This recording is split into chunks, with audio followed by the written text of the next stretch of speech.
In this video, we are going to learn what to do when a conversation starts to break down. Here are 5 tips on how to keep a conversation going when you don't understand what's being said. 1. Ask someone to repeat.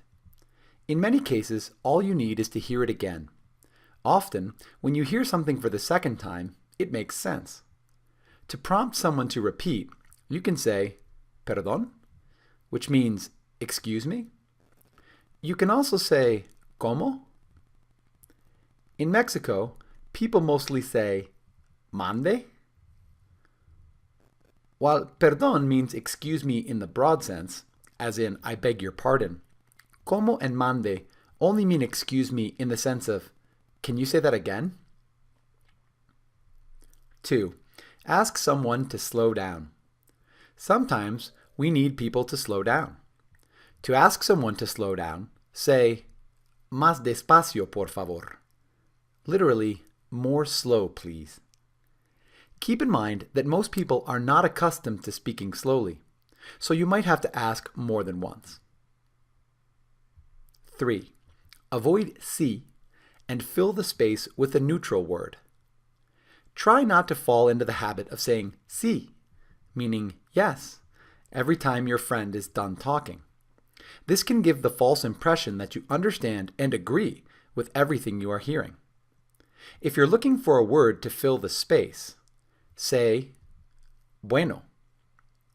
When used bueno to fill the bueno space, bueno is like the word well in English. 4. Admit you don't understand. Be honest and admit that you don't understand. To do this, say, "No entiendo." I don't understand. This will often prompt the person to repeat what they are saying or phrase things in a different way. 5. Isolate a word or phrase you don't understand. Isolating a word or phrase that you don't understand and asking the person to explain is very helpful. To do this, ask, ¿Qué significa something? What does something mean? For example, ¿Qué significa libro? What does libro mean?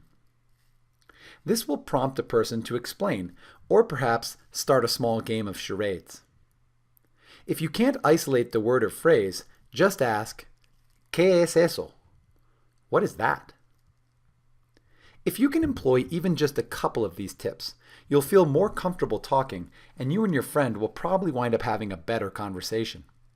Even though they may seem like something to try to avoid at all costs, moments of confusion and miscommunication are an important part of the learning process, and they can often be a catalyst for breakthroughs.